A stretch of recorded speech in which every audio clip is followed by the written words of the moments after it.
There we go. I got it working now. Had a little glitch there. How is everyone doing tonight?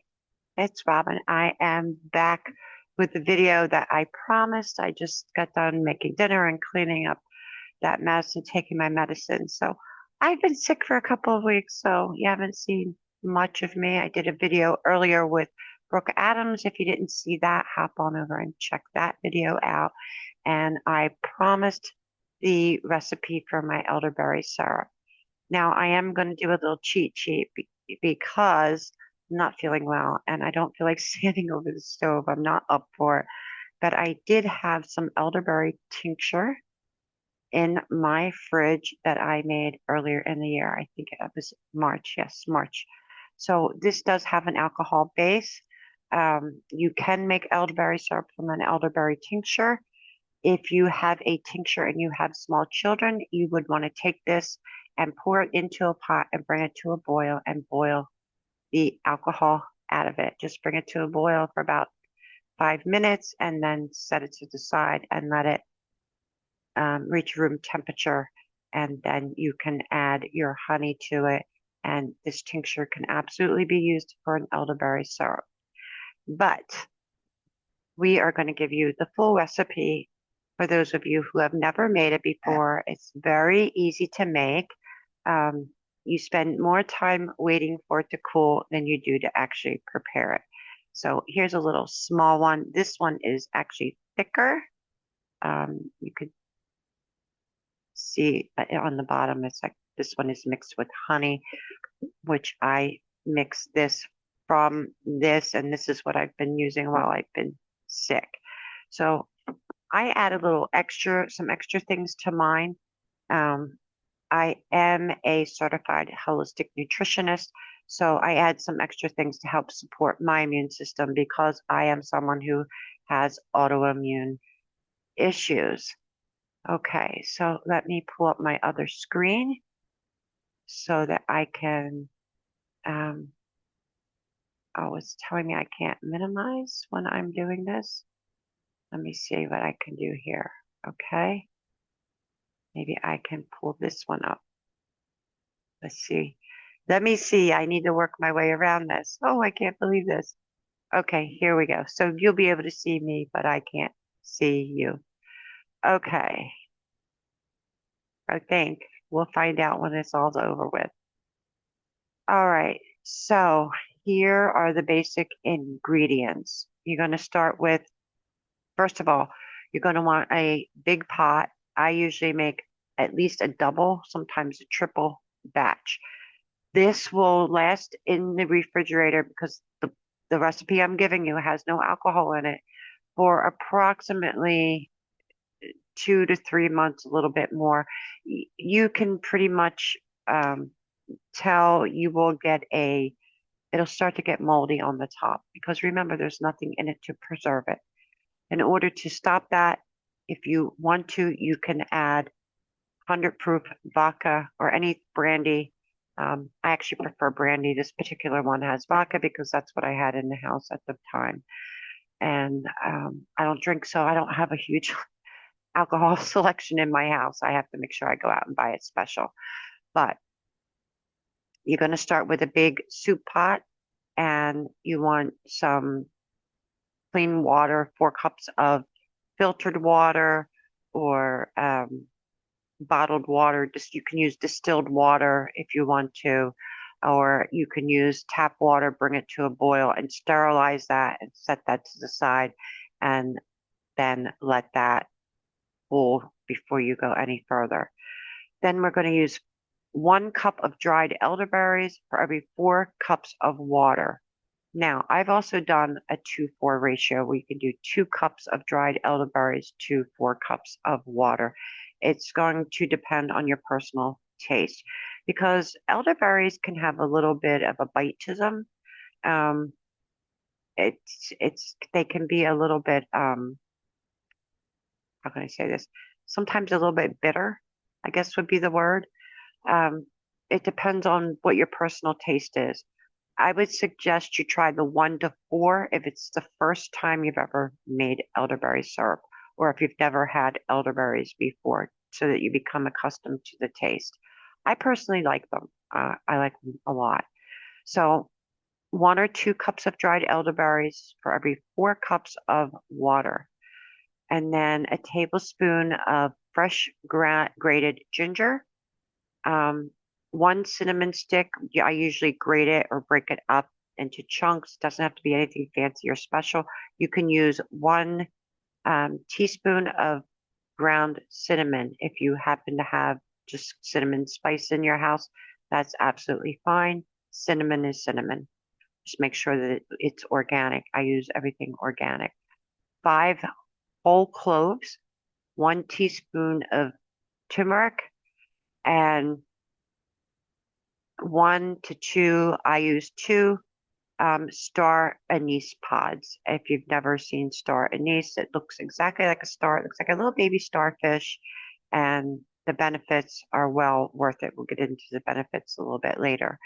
And the zest of 1/2 of an orange or 1 lemon, or you can use 100% organic um, orange oil or lemon oil, or you can add lemon juice at the very end. You don't want to put fresh lemon juice in the cooking process because you will cook all of the vitamins out of it.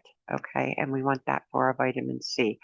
I myself use dried orange peel. I save my orange peels and I dry them myself. Okay, so we're going to throw everything in the pot. We're going to bring it to a boil, and then we're going to turn it down and we're going to let it simmer. So that's the elderberries, the water, the ginger, the cinnamon, the cloves, the turmeric, the star anise, and whatever lemon or orange zest that you choose to use. So once you bring it to a boil, then turn it down. You're going to let it simmer for about 45 minutes. Um, you want to partially cover the pot. You want to let the steam come out, but you don't want to leave it uncovered because you don't want all of your water to boil out because it will cook down to about halfway after about 45 minutes.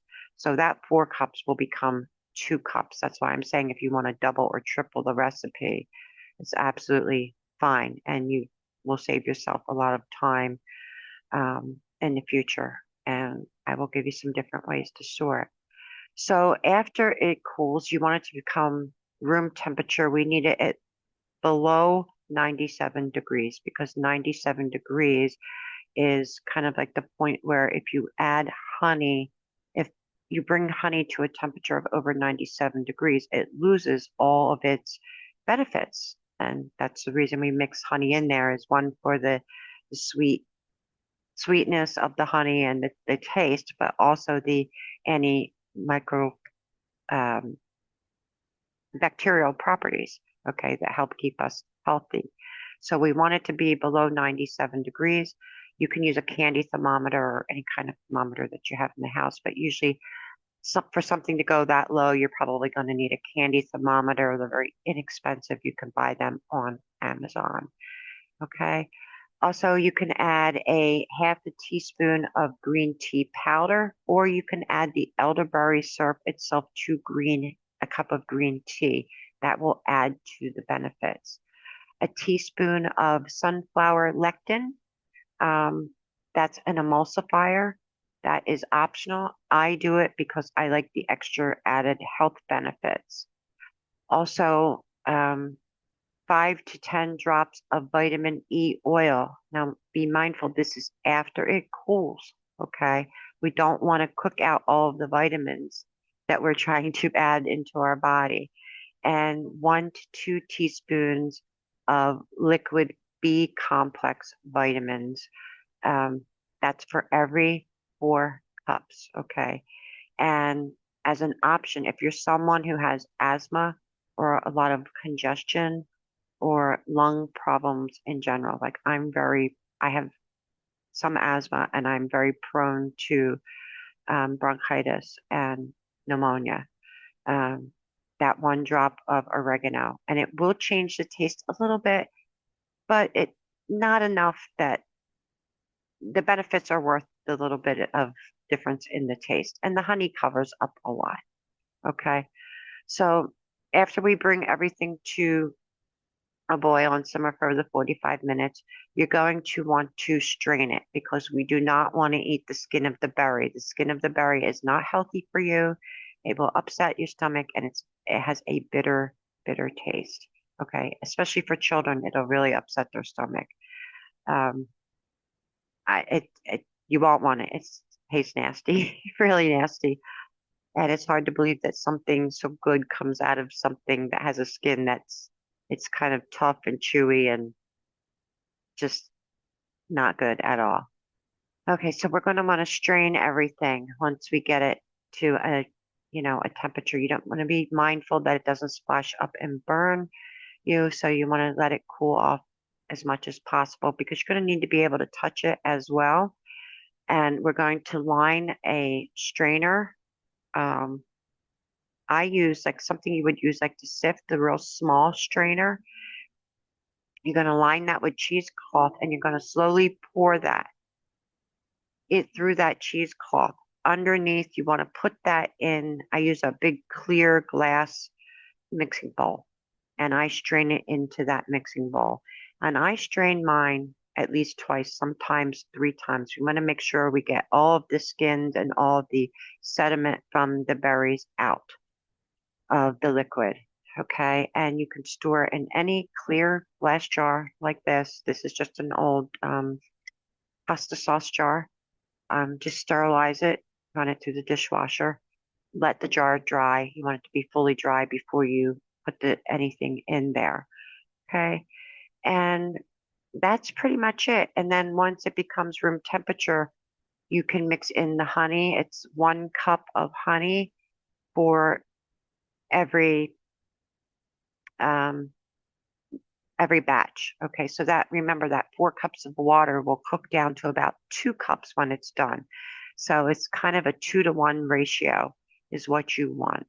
You can add more honey. It's not going to hurt anything if you want to add more honey. If you like it thicker, that's absolutely fine. It depends on your personal taste. It's not going to take away from the benefits of the um, elderberry syrup itself. Okay, and then you can add in all of the other ingredients, all of the vitamins, um, a half a teaspoon of green tea powder, uh, a teaspoon of sunflower lectin, 5 to 10 drops of the vitamin E, um, the liquid vitamin B, um, and the 1 drop of oregano. Okay. You can also add in a 1/4 teaspoon of zinc powder. Okay. Now, I have done this both ways. I don't like the zinc in mine. To me, it gives the syrup like a little bit of a metal type of taste. So I take my zinc separately. Um, but you can add the zinc in if you don't mind that and you kind of like that taste. I just don't personally like it. You can do that. And let me give you a disclosure because children under 2 years old should not have honey. Okay. Their bodies are not able to process honey. So in place of honey, you can use maple syrup or caro syrup. Okay. If they can eat pancake syrup, then this is fine. And actually, clear caro syrup with the elderberry makes a really good elderberry pancake syrup. So you can use that as an option that's perfectly safe. Um, and that's pretty much it. Um, the anise is a really powerful antiviral and antimicrobial. It supports the lungs and the respiratory system. It helps coughs. It helps the tightness in the chest and sinus congestion as well. It's really grounded and earthy. It's kind of reminds me a lot of cloves. It's a similar family. You can also add thyme or mullein. Now, if you're going to add that, you're going to want to add that during the boiling process. Okay. Um, you can add 2 tablespoons of dried rose hips. That would also be added during the simmering process. Some reishi mushrooms that you would add after it's cooled. Okay, and that's really good. It helps boost the immune system, and it helps balance out the stress hormones when your body's under stress. And you can add a pinch of black pepper um, afterwards, and that helps enhance um, the body's ability to absorb the turmeric. And you really want to put the turmeric in there. You really, like, I'm not somebody who likes turmeric. I don't like the taste of it at all. You really can't taste it because turmeric is an anti-inflammatory. So wherever you're inflamed, whether it be the sinuses or your lungs, your chest, whatever it is, your throat, that's going to help. Okay. So that is the recipe, and I will copy and paste it into the description. So you will have all that. And let me bring my screen back up now. Okay, I have to look at the recipe to make sure I didn't forget anything. Um, and that's pretty much it. Now, you know, like I said, children under 2 shouldn't really have honey or alcohol. But if you're in a pinch, like I got sick kind of like overnight, um, you could take the tincture and you could bring this to a boil and just boil it for like 5 minutes and let it, come down to room temperature. If you have the tincture, you've already got everything in it. So you don't need to worry about adding all the stuff I just told you. But if you're starting with a fresh batch with the dried elderberries, then you want to use the recipe that I just gave you. And you can use that year round. There's nothing in there that will hurt you. It supports your immune system year round. And I wasn't taking it the way I was supposed to, and I got sick. So I will never stop taking it again. I will always make sure that I have it. And remember that it does not have anything in it that acts as a preservative. So if you're not going to be giving this to small children and you do want to preserve it, you can add 1 tablespoon of 100 proof vodka or brandy, okay, for every 2 cups of finished product. And that will give you a good shelf life. Like this actually has a shelf life of like 5 years, probably longer. You can get lots of times you can get longer. We always recommend 5 years because we know 5 years is safe. I've gotten 7, 8 years, 10 years sometimes out of some if you make it with 100 proof like I do. All right. And like I said, this was a tincture, and this was just some that I kept for myself. The rest of it I had already sold, and I keep it in the house at all times. If you're thinking, well, if I can't put alcohol in it because I have children, how am I going to store it? Hey, go to the dollar store, stock up on some of those ice cube trays, sterilize them, pour it into your ice cube trays, and freeze it. It will last forever that way. Okay. And then if you need it, you just pop it out of the ice cube tray and drop it into your cup of coffee or tea. It's especially good if you put it in green tea because green tea is full of so many antioxidants that gives your body another boost, immune boost, or lemon balm tea, or elderberry tea, or any kind of tea that helps support your immune system in any way. But lemon balm is actually really good. I've been mixing the elderberry with lemon balm and green tea. Um, I don't really like to do caffeine, so I try to stay away from things with caffeine in it, only because just I don't sleep well, and that doesn't help me when I have caffeine. So there's a lot of different ways you can use it. Without the alcohol, mix it in, like I said, with clear caro syrup. You could pour it over pancakes. Um, you really can't take too much of it. I want to just say, just be mindful. That's all. Don't give small children honey or alcohol. And me personally, like I said, this was made with vodka because that's what I had in the house at the time. I don't drink, so when I make this, I have to plan for it and buy. But it is actually really, really.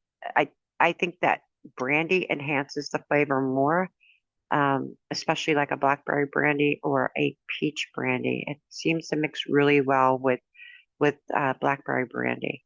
So depending on whatever your personal taste is. So if you're going to be healthy, choose your flavor and use the elderberry syrup. And if you want to make a tincture, the tincture is really, really easy. You're going to take your dried elderberries and put them in a clean jar, and you're going to put 1/3 of this jar elderberries, and then you're going to fill the rest of the jar with your alcohol, and you're going to shake it up really well, and you're going to turn it upside down, and every day for 6 to 8 weeks, you're going to turn that jar and shake it, and then turn it and shake it. And then at the end of those 6 to 8 weeks, you're going to strain it through the cheesecloth, like I told you, and then you're going to just take it and pour it into a clean jar and put the lid on tight. It does not even have to be refrigerated. The alcohol will act as a preservative for you, and then you have your tincture on hand at all times. Like I said, if you don't have small children, that's a great way to keep it as well. If you don't have freezer space, if you do have small children, boil the alcohol out of it in the event of an emergency. And I think I have a tincture bottle in here. No, I don't. But if you want to put it in a tincture bottle and you want to take it every day, you want to take like 1/2 of a dropper every day, once or twice a day for an adult. And for a child, you want to use glycerin instead of alcohol. And that actually works as a preservative as well. And it does not have to be refrigerated. And the same thing, glycerin takes longer. You're going to want the tincture to sit for about 8 weeks at the very least, possibly 10 to 12. It takes longer for that to work. The alcohol actually absorbs the juice from out of the dried fruit quicker than the glycerin does. But glycerin is sweeter. Children like it, and it has no alcohol in it. So that would be how you would take your tincture. So be mindful of what I said about honey and small children and alcohol in small children, please. Doctors recommend that children under 2 years old not have honey. Okay. So I don't want anyone's child getting hurt. Just be mindful of how you use it. But there's nothing in there that can hurt you unless you're allergic to something. If you know you're allergic to something, do not use it. If you're allergic to cloves, you know that cloves make you swell up. You don't want to use cloves, and you don't want to use anything in the clove family. So you don't want to use the star anise. You can put a little bit of extra cinnamon in there. That's also an excellent anti-inflammatory along with the turmeric. So don't be afraid to play. Don't be afraid to have fun. Read up on it. I have an excellent book. Let me see. I can find it right here. This is the one I want. Rosemary glad stars, medicinal herbs. This is excellent. And whole peppers, the best peppers. And whole peppers gets into all the herbs. It gives you pictures. It gives you descriptions and what they're used for and how to use them and how to make your own teas and things like that. And I haven't done it myself, but from what I understand, if you're unsure of a plant, you can take a picture of it and put it into ChatGPT, and ChatGPT will tell you what it is. I haven't tried it. I don't know. But that's my understanding is that AI is actually getting really, really good with some of this stuff. So one day maybe I'll get to it, but right now I just don't have the time. So I like to use my brain. Make sure you exercise that muscle. Don't be ChatGPT and GPT and everything, because your brain will get turned to mush. We don't want to get you all healthy, then have your brain turn to mush. So that is the recipe for everyone. I hope you all have a beautiful, blessed night. And remember, do not add the honey and the other ingredients until that tincture gets below 97 degrees. Okay. And you might even want it to be a little bit cooler than that, because when you get to the point where you're straining it through the cheesecloth, towards the end, when all of the berries come out, you're going to want to have a pair of rubber gloves because it'll stain anything that it touches. Okay. It's kind of like beet juice. Anything it touches, it's there forever. But get a pair of disposable gloves, and you want to squeeze out that cheesecloth. You want to get every last drop. Elderberries have almost doubled in price in the last 6 or 7 months. I just restocked recently and I literally paid almost twice as much as I did I like 6 or 7 months ago. Well, I made this tincture in March. So when I made this tincture in March was when I used up the end of it. So, and that was from what I had from last, I guess, October, because I made a huge batch for Christmas and gave it out to everyone to keep them healthy over the holidays. I didn't want them to get sick and I didn't want to get sick, but it's worth the money, and especially if you use organic products, and it's something that, you know, can't hurt you. I would say a teaspoon a day for maintenance. And if you're sick, you can up that to, a couple teaspoons 2 to 3 times a day. Put it in your tea, put it in your coffee, put it just in some warm water or add it to some juice. But you don't want to add it to anything really cold because the honey's going to thicken. It's not going to dissolve, and you want it to dissolve so that it will be soothing to your throat. Um, Maybe try a little bit of hot chocolate. I've never tried that. Maybe I'll try that this year. So that's it, everyone. I hope you have a beautiful, blessed night. I hope that you stay well, or day, wherever you are in the world. And I hope that you stay well. And I just want to wish you a beautiful, beautiful day and remind you to please subscribe. I notice that a lot of people are watching, but not everyone's subscribing. And like this video and share this video. And for more recipes, my new website's almost complete. You are able to view it, but you're not able to download anything yet. But there'll be some free recipes and some information on there. So you might want to check out our section on tinctures, which I am still working on. So just give it a couple of weeks and all of that information will be in there and available for you. So, and that will be at the bloominglotuslife.com, which is owned and operated by Bell's Mountain, which is our LLC company. So please remember to like and share and have a beautiful, beautiful rest of your day or night. God bless.